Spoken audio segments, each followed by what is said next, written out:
بسم اللہ الرحمن الرحیم۔ السلام علیکم، آپ دیکھ رہے ہیں الف نیوز اور میں ہوں آپ کے ساتھ ماجد علی۔ شامل کرتے ہیں پاکستان اور دنیا بھر سے آن لائن ہیڈ لائنز۔ شام سے روس روانہ ہونے والا طیارہ گر کر تباہ، بشار الاسد کی موجودگی کی اطلاع۔ شام سے روس کی جانب روانہ ہونے والا طیارہ گر کر تباہ ہو گیا ہے اور اطلاعات کے مطابق شامی صدر بشار الاسد اسی طیارے میں فرار ہوئے تھے۔ عالمی خبرساں ادارے روئٹرز نے دعویٰ کیا ہے کہ شام سے اڑنے والا طیارہ گر کر تباہ ہو گیا ہے۔ اس طیارے میں مفرور صدر بشار الاسد فرار ہوئے تھے۔ رپورٹ میں شامی صدر بشار الاسد کی ہلاکت کا خدشہ ظاہر کرتے ہوئے بتایا جا رہا ہے کہ یو ٹرن لینے کے بعد بشار الاسد کا طیارہ اچانک ریڈار سے غائب ہو گیا تھا۔ ریڈار سے غائب ہونے سے پہلے کئی منٹوں تک طیارہ مخالف سمت میں پرواز کرتا رہا، تاہم اب تک مصدقہ ذرائع نے شامی صدر بشار الاسد سے متعلق کسی خبر کی تصدیق نہیں کی۔ واضح رہے کہ باغی مسلح گروپ کے دمشق پر قابض ہونے کے بعد شامی صدر بشار الاسد کل ایک طیارے میں سوار ہو کر ملک سے فرار ہوئے تھے۔ عظیم انقلاب فتح سے ہمکنار، بشار الاسد کی حکومت کا تختہ الٹ دیا گیا۔ شام کے ٹیلی ویژن نے عظیم انقلاب کی فتح اور صدر بشار الاسد کی حکومت کے خاتمے کا باضابطہ اعلان کر دیا۔ سرکاری ٹیلی ویژن چینل پر ایک پوسٹ نشر کی گئی جس میں لکھا گیا تھا کہ عظیم انقلاب جیت گیا ہے اور اسد حکومت گر گئی ہے۔ اتوار کے روز شامی مسلح دھڑوں نے اعلان کیا کہ انہوں نے دمشق کو آزاد کر لیا ہے اور صدر بشار الاسد کی 24 سالہ حکومت کا تختہ الٹ دیا گیا ہے۔ مسلح دھڑوں نے ایک بیان جاری کرتے ہوئے کہا، خدا کا شکر ہے کہ دمشق کے شہر کو آزاد کروایا گیا ہے اور بشار الاسد کا تختہ الٹ دیا گیا۔ انہوں نے مزید کہا کہ تمام قیدیوں کو رہا کر دیا گیا ہے۔ قطر دوحہ فورم کا مشترکہ اعلامیہ جاری۔ قطر میں ہونے والے دوحہ فورم کے مشترکہ اعلامیہ میں کہنا ہے کہ شام کی موجودہ صورتحال علاقائی اور بین الاقوامی سلامتی کے لیے خطرناک ہے۔ قطر، سعودی عرب، اردن، مصر، عراق، ایران، ترکیہ اور روس کی جانب سے دوحہ فورم کا مشترکہ اعلامیہ جاری کیا گیا ہے۔ مشترکہ اعلامیہ میں شام میں فوجی آپریشنز روکنے اور شہریوں کی حفاظت کے لیے سیاسی حل کی ضرورت پر زور دیا گیا۔ واضح رہے کہ شامی باغیوں نے حماس پر کنٹرول حاصل کرنے کا اعلان کیا۔ حماس کی فوجی جیل سے 3500 سے زائد قیدیوں کو چھوڑ دیا گیا۔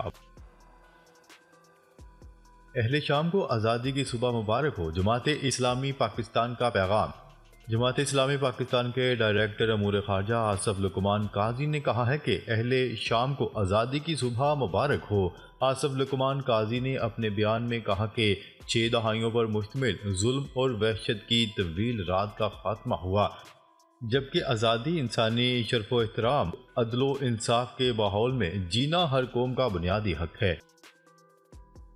شامی فوج نے سرحدی چوکیوں کو بھی خالی کر دیا، جس کے بعد اسرائیلی فوجی ٹینک جنوب مغربی شام میں داخل۔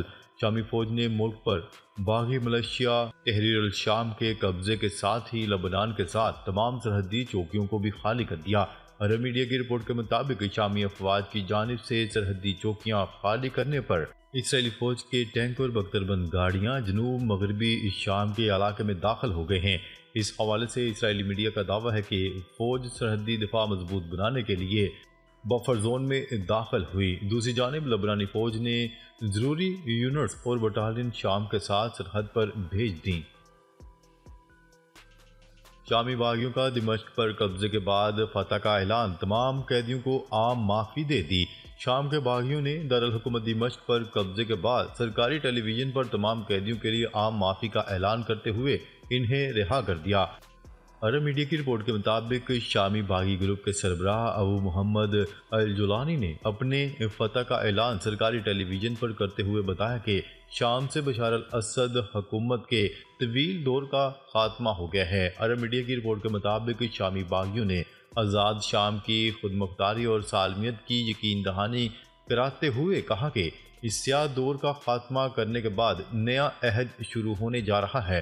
شام کی تمام سرکاری، غیر سرکاری املاک اور تنصیبات کا تحفظ یقینی بنائیں گے۔ بشار الاسد سے کل شام آخری بار رابطہ ہوا، نہیں معلوم وہ کہاں گئے۔ شامی وزیر اعظم شام کے وزیر اعظم محمد غازی الجلالی نے کہا ہے کہ ان کا بشار الاسد سے گزشتہ شام آخری بار رابطہ ہوا۔ انہوں نے تاکید کی تھی کہ ہم کل دیکھیں گے کہ کیا ہوتا ہے۔ غازی الجلالی نے اپنے بیان میں ملک میں آزادانہ اور منصفانہ انتخابات کا مطالبہ کرتے ہوئے کہا ہے کہ شامی عوام کو اپنی مرضی سے نئی قیادت منتخب کرنے کا موقع ملنا چاہیے۔ شامی وزیر اعظم نے ملک کی صورتحال کا سیاسی حل نکالنے کی ضرورت پر زور دیتے ہوئے کہا کہ مجھے نہیں معلوم سابق صدر اس وقت کہاں ہیں۔ جنوبی کوریا کے وزیر دفاع گرفتار۔ جنوبی کوریا میں مارشل لاء کے نفاذ میں اہم کردار ادا کرنے والے سابق وزیر دفاع کو گرفتار کر لیا گیا ہے۔ غیر ملکی خبرسا ادارے کی رپورٹ کے مطابق مستعفی ہونے والے سابق وزیر دفاع کو صدر یون سک یول کے مارشل لاء کے نفاذ میں اہم کردار ادا کرنے کی پاداش میں گرفتار کیا گیا۔ جنوبی کوریا کے استغاثہ نے اتوار کو سابق وزیر دفاع کو صدر یون سک یول کے مارشل لاء کے نفاذ میں ان کے مبینہ کردار پر گرفتار کر لیا گیا۔ کہا جا رہا ہے کہ سابق وزیر دفاع کو مقدمہ چلانے کے لیے باقاعدہ تحویل میں لیا گیا ہے۔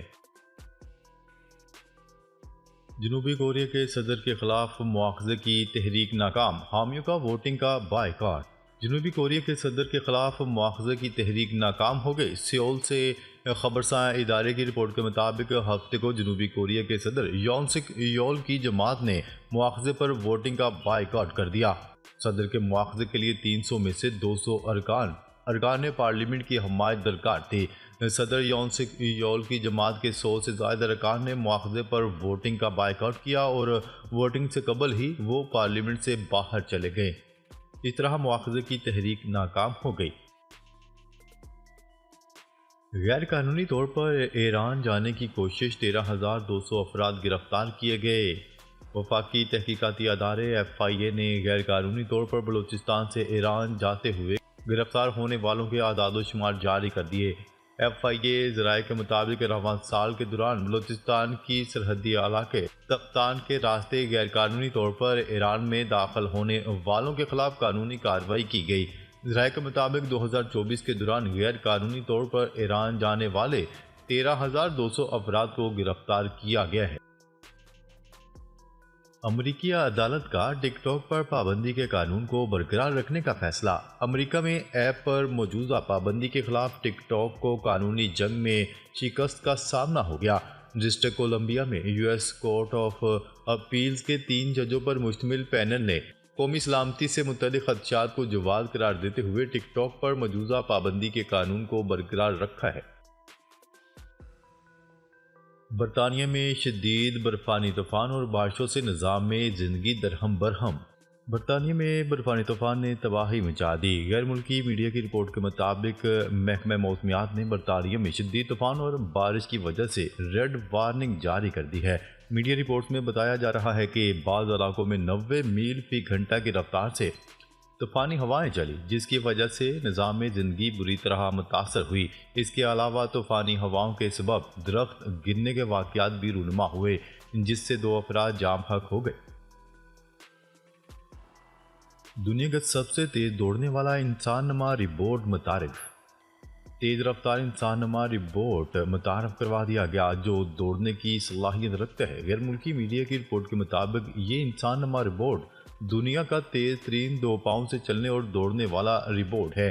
انسان جیسے جیسے ترقی کرتا جا رہا ہے ویسے ویسے ہر شعبے میں اپنے تخلیق کار کی جگہ روبوٹ لیتا جا رہا ہے۔ یہ روبوٹ چینی روبوٹکس کمپنی روبوٹ ایریا نے حال ہی میں متعارف کروایا ہے، جس کو سٹار ون کا نام دیا گیا ہے۔ شام ہمارا دوست نہیں، انہیں لڑنے دو۔ نومنتخب امریکی صدر ڈونلڈ ٹرمپ نے کہا ہے کہ امریکہ کا شام کی جنگی صورتحال سے کوئی لینا دینا نہیں ہے۔ ڈونلڈ ٹرمپ نے شام کی صورتحال پر سخت رد عمل دیتے ہوئے کہا کہ شام ہمارا دوست نہیں، انہیں لڑنے دو۔ اس گندے کھیل کا حصہ مت بنو، بہتر ہے امریکی حکومت اس مسئلے سے دور رہے۔ عوامی ایکشن کمیٹی کا احتجاج رنگ لے آیا، آزاد کشمیر میں صدارتی آرڈیننس واپس۔ عوامی ایکشن کمیٹی کا احتجاج رنگ لے آیا، آزاد کشمیر حکومت نے متنازعہ صدارتی آرڈیننس واپس لے لیا، جس کا نوٹیفیکیشن بھی جاری کر دیا گیا۔ صدارتی آرڈیننس کے تحت بغیر اجازت جلسے جلوسوں پر پابندی عائد کی گئی تھی، جس کے خلاف عوامی ایکشن کمیٹی نے ہڑتال کر رکھی تھی۔ باغیوں نے قبضے کے بعد ایئرپورٹ مکمل بند کر دیے۔ 250 پاکستانی زائرین شام میں پھنس گئے۔ شام کے باغی گروپ تحریر الشام نے شام پر قبضے کے بعد ایئرپورٹس بند کر دیے ہیں، جس کے باعث سینکڑوں پاکستانی زائرین شام میں پھنس کر رہ گئے۔ ذرائع کے مطابق ایئرپورٹ کی بندش کے باعث شام میں تقریباً 250 سے زائد پاکستانی زائرین پھنس کر رہ گئے ہیں۔ کنٹری ہیڈ شام ونگز طارق سمیع اللہ کا کہنا ہے کہ باغیوں نے مکمل ملک پر قبضے کے بعد ایئرپورٹ بند کر دیا ہے۔ انہوں نے مزید کہا کہ ہماری آج لاہور کے لیے پرواز منسوخ ہوئی ہے۔ 11 دسمبر کی کراچی کے لیے فلائٹ بھی منسوخ کر دی گئی ہے۔ واضح ہے کہ بشار الاسد کے ملک سے فرار ہونے کے بعد باغی ملیشیا تحریر الشام نے سرکاری عمارتوں اور ایئرپورٹس کا کنٹرول اپنے ہاتھ میں لے لیا ہے۔ ناظرین، اب تک کے لیے اتنا ہی۔ مزید خبریں لے کر بہت جلد آپ کی خدمت میں حاضر ہوں گے۔ تب تک کے لیے اپنا خیال رکھیے گا۔ اللہ نگہبان۔